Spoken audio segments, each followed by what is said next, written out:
The Self-Trust Trail, a rhythmic sleep story of finding your way. The morning arrived in shades of gray and silver, the kind of dawn that doesn't announce itself with color, but with a gradual softening of darkness into something gentler. Julian stood at the edge of the forest trailhead, his hands tucked into the pockets of his wool coat, watching his breath make small clouds in the cool air. Beside him, Finley sat with the patient dignity of a dog who had seen many mornings and found each one acceptable in its own way. The fog was thick today, wrapping around the pine trees like a blanket, muffling the world into something intimate and close.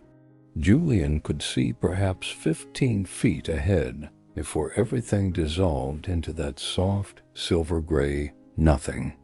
The parking area behind him held only his car, and the silence was so complete he could hear the distant drip of condensation falling from needles to forest floor, a rhythm like a slow clock, counting moments instead of hours.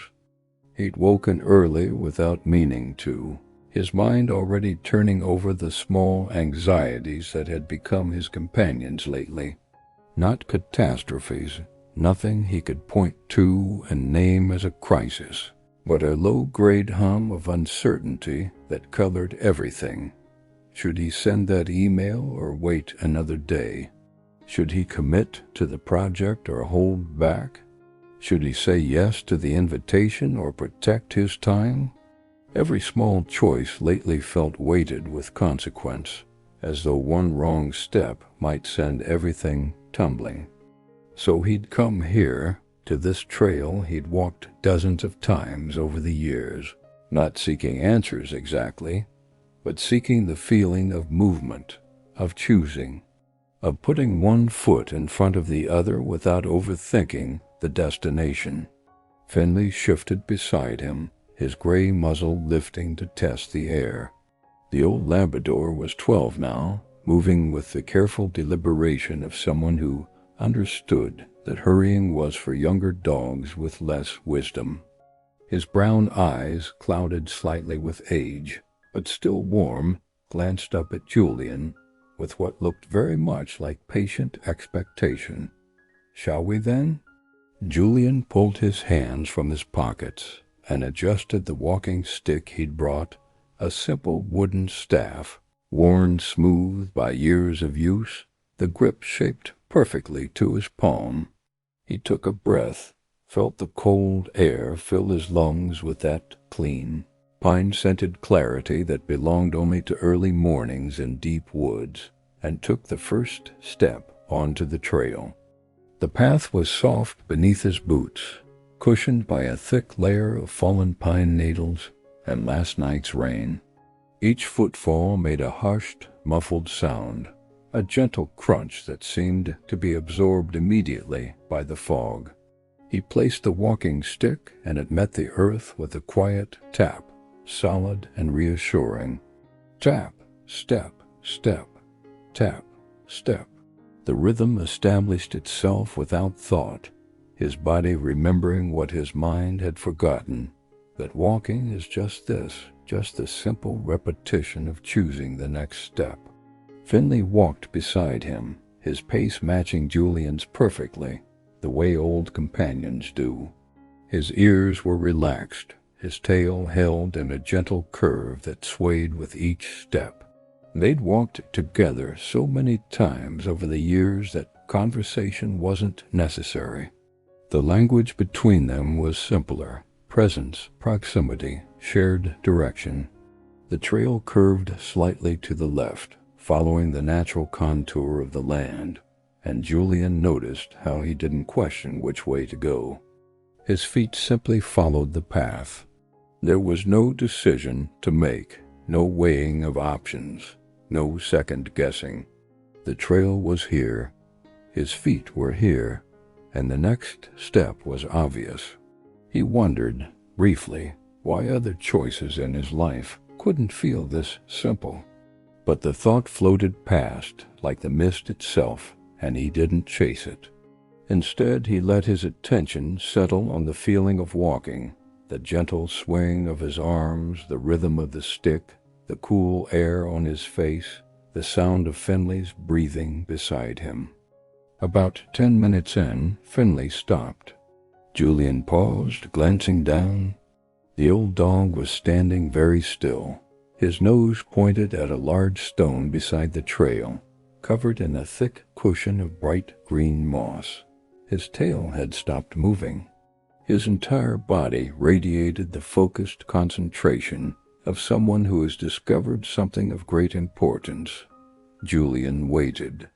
He'd learned long ago that Finley's investigations could not be rushed. The dog stood there for a full 30 seconds, occasionally leaning forward, slightly as if to get a different angle on the moss, then pulling back again to consider. His expression, if a dog could be said to have such a thing, was deeply thoughtful, almost philosophical. Finally, apparently satisfied with his examination, Finley gave a small snort, resumed his previous expression of peaceful contentment, and continued walking. Julian smiled despite himself and followed. The rhythm settled back in. Tap, step, step, tap, step, step. The path began to slope very gently downward, nothing steep, just a subtle shift that changed the weight in his knees, the angle of his lean. Julian found his breath naturally synchronizing with his steps. Inhale for 3 steps, hold for 1, exhale for 3 steps, pause. Inhale, 2, 3. Exhale, 2, 3. The world narrowed to this. The gray-green corridor of the path, the soft sounds of walking, the cool dampness in the air, Finley's warm presence. Nothing else existed. Not the email waiting to be sent, not the decision waiting to be made, not the conversation he'd been rehearsing in his mind for days. Just this step, and then this one, and then the next. He could hear the forest breathing around him, the hiss of mist moving through the high branches, barely perceptible but constant, like the sound of the ocean from very far away. Occasionally a drip of water would fall from somewhere above, landing on the bed of needles with a soft pat. Once a bird called out, its voice muffled and distant, and then fell silent again. Julian's shoulders, which he only now realized had been hunched up near his ears, began to drop. The tightness in his jaw eased. His grip on the walking stick relaxed from a clench to a gentle hold. He remembered reading something once, years ago, in a book whose title he'd long forgotten. Something about trust being built in small increments. Not grand gestures or leaps of faith, but tiny agreements you make with yourself over and over. I will take this step. I will take the next one. The trail asked nothing more than that. It didn't demand he see the destination or understand the purpose or justify the journey. It only asked for the next step, and his body, wiser than his anxious mind, knew how to give it. Finley paused again, this time to conduct what appeared to be a very thorough inspection of a fern growing at the base of a large pine. The fern was completely still, as ferns tend to be, but Finley approached it with the gravity of someone conducting an important interview. He sniffed the base, then the middle fronds, then the top, then stepped back slightly to take in the whole plant, his head tilted in consideration. Julian leaned on his walking stick and waited, watching. There was something deeply peaceful about Finley's investigations, the way the old dog gave his complete attention to whatever had caught his interest, unhurried, unworried about time or efficiency. When had Julian last looked at anything that way? When had he last allowed himself to stop and simply pay attention, without the voice in his head asking what's the point, what's the use? What are you accomplishing?" Finley concluded his business with the fern, apparently finding it satisfactory, and they continued. The forest thickened slightly, the trees growing closer together, their trunks emerging from the mist like pillars in some vast, quiet cathedral. The path wound between them in a way that felt intentional, as if someone long ago had walked this route so many times their footsteps had worn a permanent suggestion into the earth. This way feels right." Julian's thoughts began to quiet in a way they hadn't in weeks. Not disappearing entirely, he could still feel them there, the low hum of worry and what if and should I, but they receded, became background noise instead of the main event. In the foreground was the crunch of needles, the tap of wood on earth, the rhythm of his own breathing, the occasional rustle of Finley moving through a patch of undergrowth. The light, what little filtered through the fog and the canopy, was growing subtly brighter. Not the brightness of full sun, but the way darkness gives way to gray, and gray to something almost silver. Time was passing, though Julian had lost track of how much. 20 minutes? 30? It didn't matter. He noticed his mind doing something it often did on walks like this, reaching for categories, trying to make meaning, trying to extract a lesson or an insight. The urge to turn this into something useful, something productive. But each time the urge arose, it dissolved again before it could take hold, absorbed by the fog and the rhythm and the simplicity of just walking. The path curved more sharply now, and Julian felt the ground begin to level out. He could sense, rather than see, that the forest was opening up slightly ahead, the mist thinning just enough to suggest space. And then he saw it, a natural widening in the trail, a small clearing where a tree had fallen years ago and created a gap in the canopy.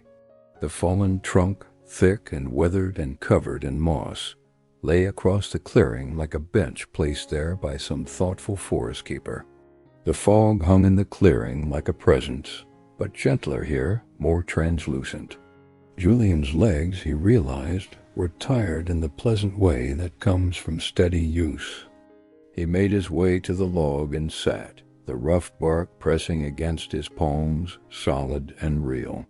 Finley, who had been walking with the philosophical steadiness of someone on a very important journey, immediately sat beside him and leaned his full weight against Julian's leg with a deep, contented sigh. The warmth of the dog's body seeped through Julian's jeans. He reached down and rested his hand on Finley's head, feeling the softness of the old dog's ears, the shape of his skull beneath the fur. Finley's eyes were half closed, his expression one of complete peace. In the stillness, Julian became aware of his own heartbeat, steady, calm. His breathing had deepened without him noticing, his lungs taking in full measures of the clean, resin-scented air and releasing them slowly, completely.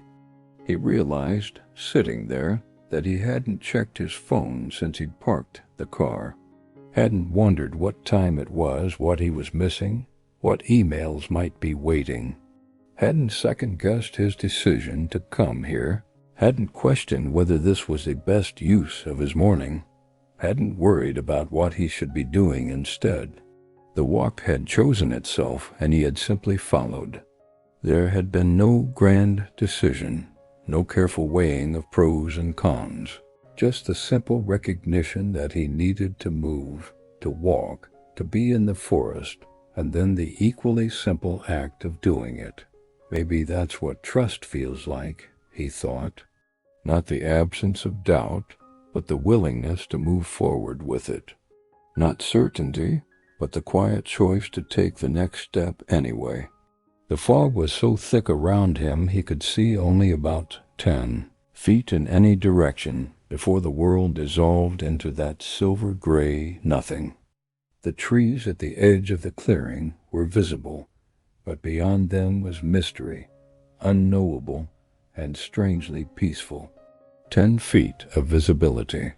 10 feet to see where his next few steps would land.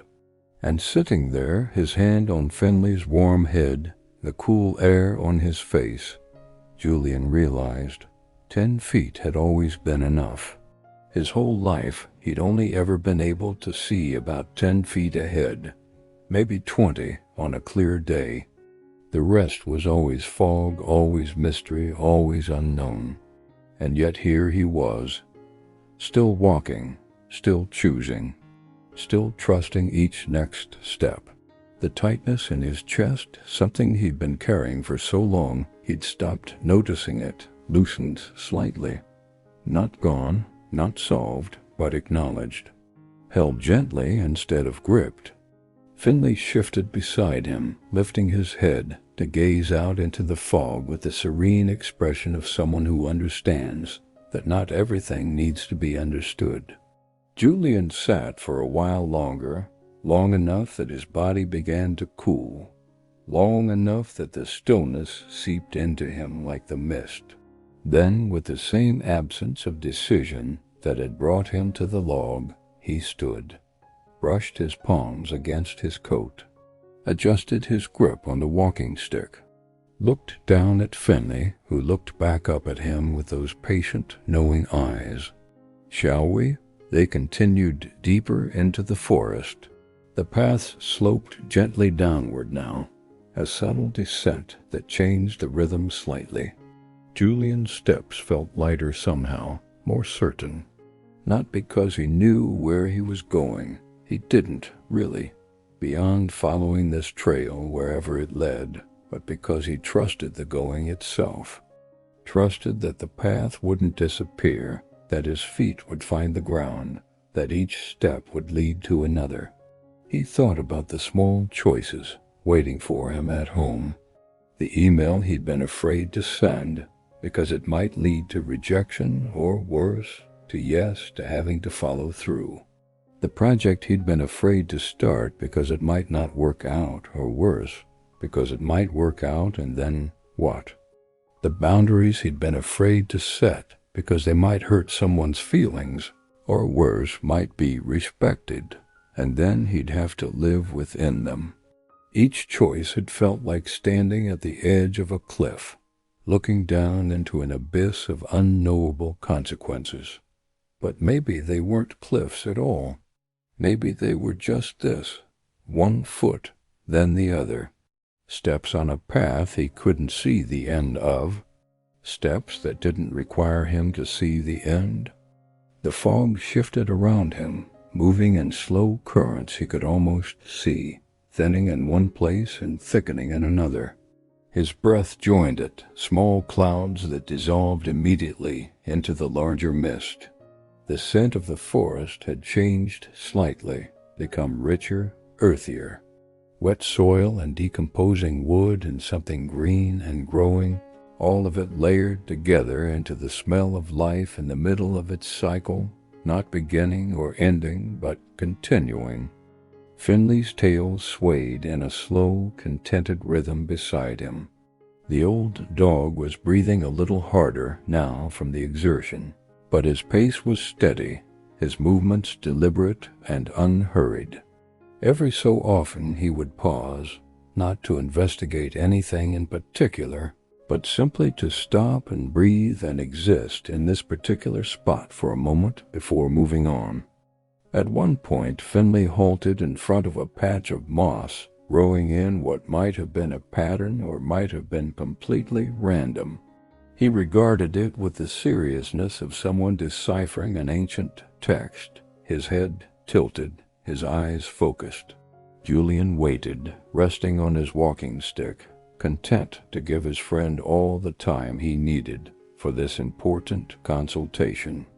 After a long moment, Finley gave a small nod, as if the moss had confirmed something he'd suspected, and continued on. The path wove between the trees in graceful curves, never straight for long, always bending to accommodate a boulder, or a thick trunk, or the natural rise and fall of the land. Julian found himself not fighting these curves, but flowing with them, his body leaning into each turn without thought, trusting the path to guide him. The walking stick had become an extension of his arm, its rhythm so integrated into his gait that he no longer consciously placed it. Tap, step, step.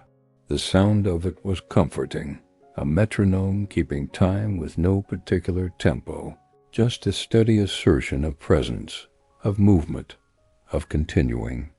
His mind wandered and returned, wandered and returned. Thoughts arose about work, about relationships, about the future, but they felt less sticky now, less insistent. They passed through like the mist itself, present and then gone, leaving no residue. He wasn't trying to empty his mind or achieve some state of perfect meditation. He was just walking, and somehow, in the simple act of walking, the noise of his life had turned down to a manageable volume. The fog thickened. Gradually, so gradually he almost didn't notice. The visibility decreased. 15 feet became 10, became 5.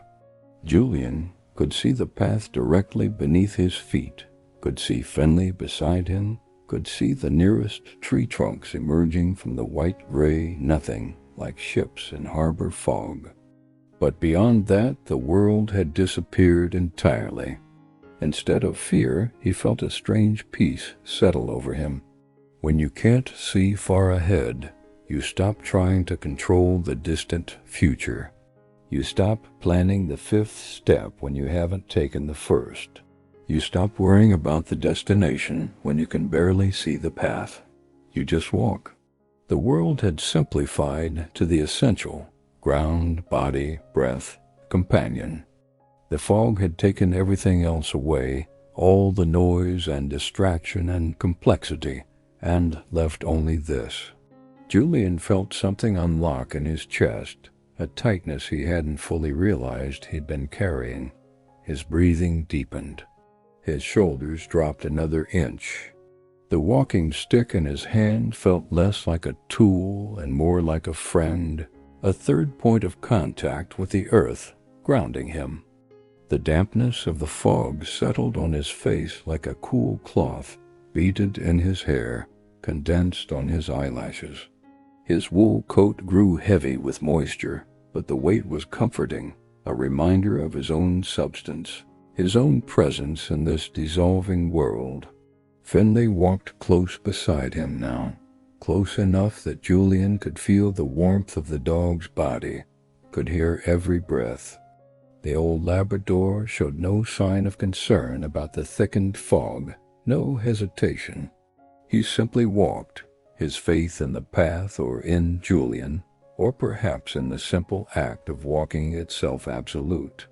They moved through the white-gray world like ghosts, or like the only real things in a world of ghosts. Julian couldn't decide which. Sound became everything. The soft crunch of needles, the tap of the stick, their breathing steady and aligned, the occasional drip of water from invisible heights, the muffled rustle of some small creature in the undergrowth, unseen but present. Time did something strange in the fog, became elastic or maybe disappeared altogether. Julian had no idea how long they'd been walking. 20 minutes since the clearing? An hour? It didn't matter. There was no schedule to keep, no appointment to make. Just this step, and this one after that. He thought about all the times he'd felt lost in his life, paralyzed by not knowing what to do, frozen by the inability to see clearly what would happen if he chose this path or that one. The fog had seemed like an enemy then, the not knowing like a threat. But here, in actual fog, moving through actual not knowing, he felt held. Safe. The fog wasn't hiding the path. It was simplifying the choice. You can't see far ahead. And don't worry about far ahead. Just see this next step. Take it, then see the next. His body, he realized, had never needed to see very far. His feet didn't require a view of the destination to know how to step. His legs didn't need certainty about the outcome to know how to carry him forward. His heart didn't need a guarantee of success to know how to keep beating. The wisdom wasn't in his head at all. It was in his bones, in his breath, in the simple animal knowledge of continuing. Finley gave a contented sigh as he walked, a sound of deep satisfaction, and Julian couldn't help but smile. And then, faint at first, he heard it. Water. The sound of water moving over stone, a gentle murmur that seemed to come from ahead and slightly to the left. Not a waterfall or rapids, nothing dramatic, just the quiet conversation of a stream with the earth it traveled through. Julian's steps slowed, became more attentive. He was listening now, letting the sound guide him. The path curved toward it, and the murmur grew gradually louder, clearer. Tap, step, step, tap, step, step. The walking stick on earth, and beneath it, growing stronger, the music of moving water. The fog thinned slightly, not cleared, but became more translucent, and Julian saw it, a small stream, perhaps 6 feet wide, running perpendicular to the path. The water was clear and shallow, moving over smooth river stones in a pattern of riffles and pools. Where it caught the muted light filtering through the fog, it sparkled briefly before dissolving back into shadow.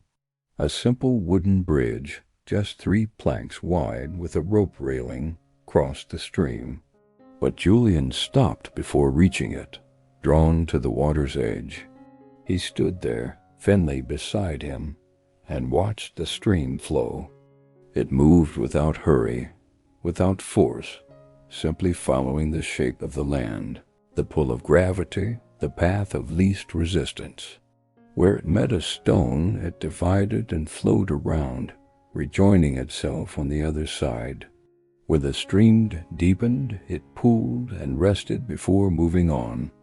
Where it encountered a narrowing, it quickened, then slowed again when the space widened. Water always finds its way, Julian thought. It doesn't rush, doesn't force, doesn't demand a particular path. It trusts the shape of the land, trusts gravity, trusts its own nature. And in that trust, it gets where it's going every time. Maybe trust isn't about strength at all. Maybe it's about yielding, about letting the shape of things guide you, about moving with instead of against. Finley, with the air of someone who had been waiting patiently for Julian to finish his contemplation, walked calmly to the stream's edge and lowered his gray muzzle to the water. He drank in long, slow draughts, his tail wagging gently. When he was satisfied, he sat down beside the stream with the expression of someone who has discovered something profound and is content to sit with it in silence. Julian smiled and made his way to the bridge. The planks were solid beneath his feet, weathered but sturdy. He paused in the middle and looked down at the water flowing beneath him. The stream didn't know where it was going, not in the way humans think of knowing, but it went anyway. It trusted the going. He thought about the email waiting to be sent and realized he could trust the sending. Trust that whatever response came back, yes or no, acceptance or rejection, he would meet it. He would flow around it or through it or with it, the way water meets stone. He thought about the project he'd been afraid to start and realized he could trust the starting. Trust that the shape of the work would reveal itself as he went, that he didn't need to see the finished thing to begin building it. He thought about all the small choices that had felt so heavy, and felt them become lighter. Not easier, not without consequence, but lighter. Just steps. Just this step, and then the next. The stream murmured its agreement beneath him. Finley stood, stretched in the way old dogs do, front legs extended, back arched, tail up, and gave Julian a patient look. "Ready when you are." They crossed the bridge and continued. The path on the other side began to climb gently upward. Julian felt the shift in his calves, the change in his breathing, but his legs were warm now, and the grade was mild. The fog, almost imperceptibly, began to thin, not all at once, not dramatically, just gradually, the way night gives way to dawn. The silvery gray world became slightly less opaque. Julian could see 20 feet ahead now, then 30. Details emerged from the mist, the texture of bark on the trees, the individual fronds of ferns, the scatter of pine cones on the path. Light diffuse, gentle, but definitely light filtered through the canopy. The world was still muted, still soft-edged, but it was opening, revealing itself in small increments. Julian realized he'd been walking for over an hour now, maybe closer to 2, and he hadn't once questioned whether he should turn back, hadn't once doubted the path. His body had known what to do, had trusted its own endurance, had measured its energy without his conscious mind needing to intervene. His legs were tired, but it was a good tiredness. His muscles were warm and loose. His breathing was deep and easy. His mind was quieter than it had been in weeks. The rhythm had never changed. Tap, step, step. Tap, step, step. But something in him had changed. Not a dramatic shift, not some revelation or epiphany, just a quiet settling, a recognition. He could trust himself. Not perfectly, not without mistakes, but fundamentally. He could trust his body to walk, his heart to beat, his breath to continue. And if he could trust those things, those basic, essential things, maybe he could trust the rest too, his intuition, his choices, his small, uncertain steps toward things he wanted but couldn't guarantee. The trail began to loop back on itself. Julian recognized landmarks now, the shape of a particularly gnarled tree, a boulder with a split down the middle, the pattern of how the path curved around a cluster of young pines.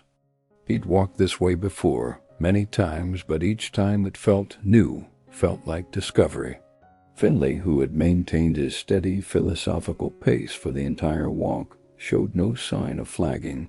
His tail still swayed in that gentle rhythm. His ears were still relaxed. He paused once more, this time to conduct a brief but thorough review of a mushroom growing at the base of a rotting stump. Finding it acceptable, he continued on. The fog continued to lift, not clearing entirely. The morning was still overcast, still gray, but thinning enough that Julian could see 50 feet, then 100. The forest revealed itself in layers. First the trees immediately around him, then the ones beyond, then the slope of the land rising and falling in gentle waves. Bird song, which had been muted to near silence by the fog, began to grow louder. A thrush somewhere in the canopy, the distant drumming of a woodpecker, the conversational chirping of chickadees moving through the branches. The forest was waking up, or maybe he was waking up, or maybe there was no difference. His thoughts turned toward home, toward the week ahead, but without the usual anxiety. There were still the same choices waiting, the same uncertainties, the email still unsent, the project still not started, the boundaries still not set, but they felt different now. They felt like steps. He didn't need to know how it would all turn out. He didn't need to see the end of the trail to know he could walk it. He just needed to trust the next step. Send the email and see what happens. Start the project and see what it becomes. Set the boundary and see what grows in the space it creates. One step at a time, one breath at a time, one small choice at a time. The path widened slightly, and through the thinning mist, Julian saw the familiar shapes of the trailhead clearing. The return, the completion of the loop. As they walked the final stretch, he passed the mossy stone where Finley had conducted his first serious investigation of the morning. The old dog glanced at it as they passed, gave a small nod of recognition. Ah, yes, we've met, and continued on with the satisfied air of someone whose consultations have all been successful.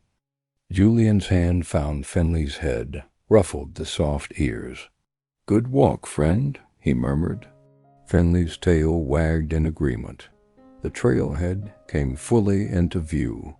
The fog had lifted enough that Julian could see his car in the small parking area, could see the wooden sign marking the trail entrance, could see the sky beyond the trees, still gray, still overcast, but luminous, somehow full of soft light.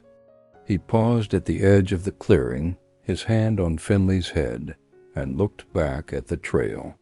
The path disappeared into the trees after just 20 or 30 feet, swallowed by the fog and the forest.